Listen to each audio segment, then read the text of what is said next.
তারা কখনো পালান না তারা। এবং সেই মানুষ কিভাবে তিনি 800 বছরের লক্ষণ সেনের পরে আরেকজনকে পাওয়া গেল, এবং যিনি পালিয়ে গেলেন তিনি এতই নির্মম নিষ্ঠুর, 16 বছরে যারা তাকে ঘিরে রেখেছিল কাউকে তিনি সাথে নেন নাই। তার দলের সমস্ত রাজনৈতিক সহযোগী, তার দল এবং জোটের সবাইকে তিনি অরক্ষিত রেখে তিনি একা একা চোরের মতন করে তিনি পালিয়ে গেলেন। ক্ষমতার দম্ভ অহমিকা, সেই দম্ভ অহমিকার মানুষ তার জবাব দিয়েছে। 16 বছর ধরে আমরা যে আন্দোলনটা করে আসছিলাম, অনেকে হাল ছেড়ে দিয়েছিলেন। আমি 7 জানুয়ারির পরে আমি বক্তব্য রেখেছিলাম যে কোনো সময় একটা স্ফুলিঙ্গ তৈরি হতে পারে একটা, এবং এই সরকার আরেকটা শীত পার করবে না। তো সরকার আরেকটা শীত পার করতে পারেনি। আর বলেছিলাম 6 মাসের মধ্যে যে কোনো সময় যে কোনো জায়গা থেকে মানুষের পুঞ্জীভূত ক্ষোভ স্ফুলিঙ্গ হবে, স্ফুলিঙ্গ থেকে একটা দাবানল সেখানে তৈরি হতে পারে। আমরা একটা অসম্ভবকে সম্ভব করেছি। আমরা গভীর শোক জ্ঞাপন করি আমাদের যে হাজারো ছাত্র, তরুণ, যুবক, শ্রমজীবী মানুষ যারা শহীদ হয়েছেন তাদের সংগ্রামী স্মৃতির প্রতি। আমি আমাদের শহীদ আবু সাইদ থেকে শুরু করে বিপ্লবী ওয়ার্কার্স পার্টির 2 শহীদ, শহীদ বদিউজ্জামান যিনি নারায়ণগঞ্জে শহীদ হয়েছেন, শহীদ আব্দুল লতিফ তিনি শাহবাগে এখানে গুলিবিদ্ধ হয়ে যিনি মারা গেছেন, তার খবরটা পেয়েছি আমরা বেশ পরে। এখনো পর্যন্ত দেখলাম ঢাকা মেডিকেল কলেজে 10-12টা লাশ এখনো পর্যন্ত আছে যারা আন্দোলনের শহীদ, সরোয়ার্দী হাসপাতালে আছে, যাদের এখনো পর্যন্ত কোনো খোঁজ এখনো পাওয়া যায়নি। অনেক হাসপাতালে এরকম আলামিন শহীদ হয়েছে। তাদের সবার প্রতি, পরিবারগুলোর প্রতি গভীর সমবেদনা, এবং যারা আহত হয়েছেন তাদের জন্য আমরা আমাদের সমমর্মিতা এবং সমবেদনা আমি জ্ঞাপন করি। গুরুত্বপূর্ণ হচ্ছে যে এই আন্দোলনের ছাত্র যুবকদের পরে সবচেয়ে বেশি মারা গেছেন শ্রমজীবী সাধারণ মানুষ, শহরের সর্বহারা এবং আধা সর্বহারা যে মানুষ, অর্থাৎ ছাত্র তরুণদের সাথে যখনই এই সর্বহারা আধা সর্বহারা শ্রমজীবী সাধারণ মানুষ যখন যুক্ত হয়েছেন, তারপরে অভিভাবক, শিক্ষক, সমাজের সকল অংশ যুক্ত হয়েছেন। তারপরে এই গণজাগরণ, গণঅভ্যুত্থানের এটা রূপ নেয়। এবং আমি প্রায় বলেছি, আমি এই হলেও কথা বলেছি যে মানুষ যখন জীবন দেওয়ার জন্য তৈরি থাকে, ভয়কে মানুষ যখন জয় করে, পৃথিবীর কোনো শক্তি নাই সেই শক্তিকে তারা দাবিয়ে রাখে। বাংলাদেশের এই ছাত্র জনতার যে গণজাগরণ, গণঅভ্যুত্থান, এটা ইতিমধ্যে আমাদের এই অঞ্চলে, পাকিস্তানে এখন যে আন্দোলন চলছে, ভারতে ধর্ষণ বিরোধী একটা আন্দোলন চলছে, পৃথিবীর নানা প্রান্তে, নানা দেশে বাংলাদেশের এই গণঅভ্যুত্থান এটা একটা অনুপ্রেরণার উৎস হিসাবে এখন কাজ করছে। আবু সাইদ যখন দাঁড়িয়ে গেল গুলির মুখে, যখন গুলি করলো তাকে, তখন মানুষের 16 বছরের যে ভয়টা, সে ভয়টাকে তখন সে পরাজিত করল। এর পরপরই হাজার হাজার তরুণ ছাত্ররা দাঁড়িয়ে গেল জীবন দেবার জন্য। তারা বুক চিতিয়ে দিল, তারা গুলি করো এখানে। কামান অনেকেই গুলি করেছে, মারা গেছেন। আকবর খান বললেন, পুলিশ অফিসার বলছেন, স্যার একজনকে গুলি করি, একজন মারা যান, কিন্তু অন্যরা সবাই দাঁড়িয়ে থাকে। এটা একটা ভয়ঙ্কর পরিস্থিতি। মানুষ যখন দেশের জন্য, ভবিষ্যতের জন্য, নিজের অধিকার মর্যাদার জন্য, অদিতি যেটা বললেন সাম্য, গণতন্ত্র, মানবিকতার জন্য মানুষ যখন জীবন দিতে তৈরি থাকে, দুনিয়ার কোনো কামান বন্দুক, কোনো ক্যান্টনমেন্ট, কোনো পরাশক্তি নাই, সেই মানুষকে তারা দমন করে।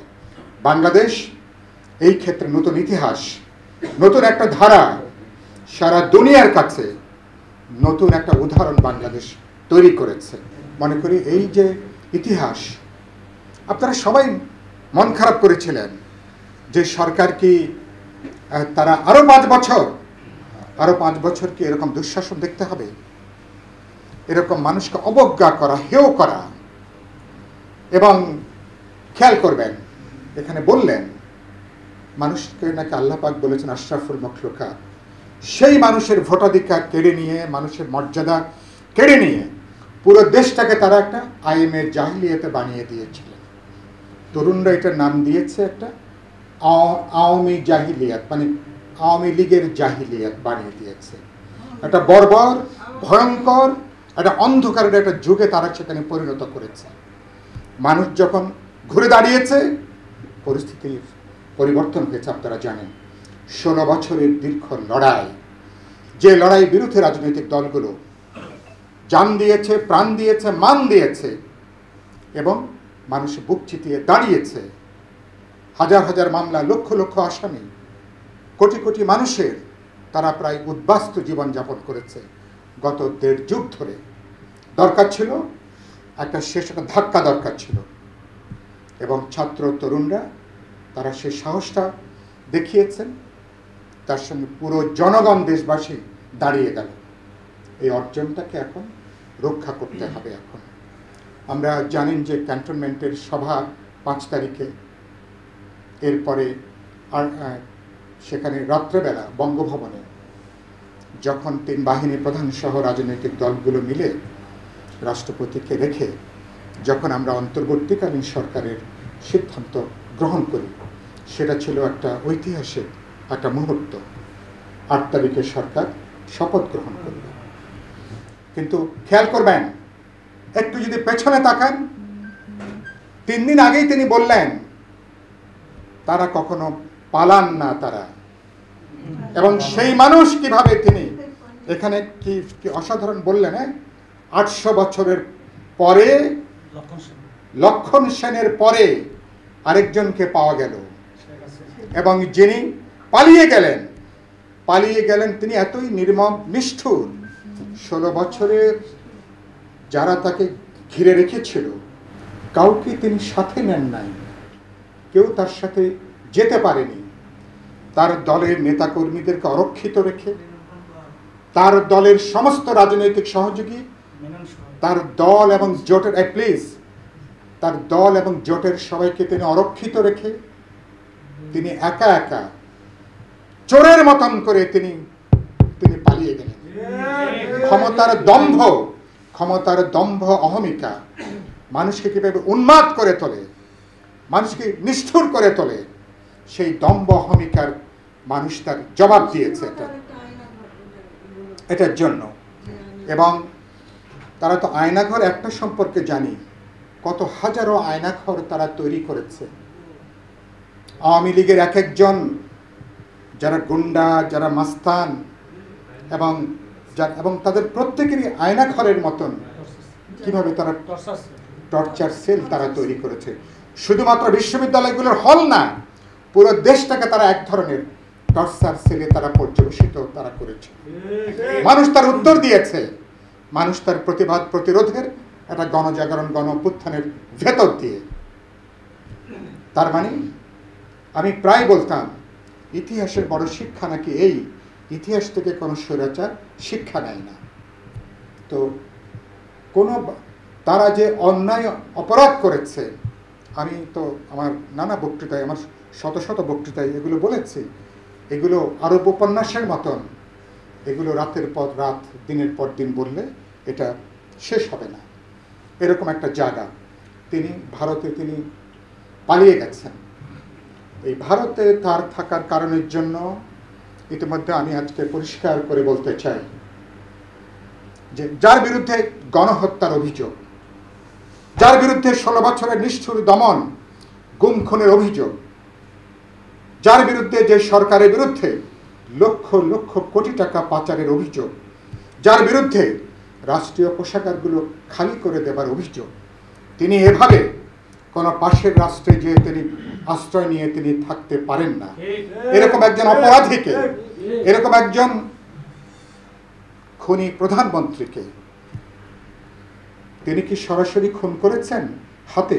হয়তো এরকম নয়, কিন্তু রাজনীতির ভাষা হচ্ছে এটাকে বলে কমান্ড রেসপন্সিবিলিটি, প্রাইম রেসপন্সিবিলিটি। যিনি হুকুম দেন, যিনি নির্দেশ দেন, কমান্ড রেসপন্সিবিলিটি হিসেবে অবশ্যই শেখ হাসিনাকে তার দায় দায়িত্ব নেবার প্রয়োজন আছে। এবং তার যারা রাজনৈতিক সহযোগী, তার যারা সামরিক সহযোগী, তার যারা নানা সহযোগী, তারা কেউ এই দায়িত্ব থেকে তারা কেউ এড়িয়ে যেতে পারেন না। সবাইকে আমি বিশ্বাস করি আইনের আওতায় সবাইকে আজকে আনা দরকার আজকে। কিন্তু এটা করতে যে নিশ্চয় আমরা আরেকটা ফ্যাসিবাদী কায়দায় এটা আমরা করব না।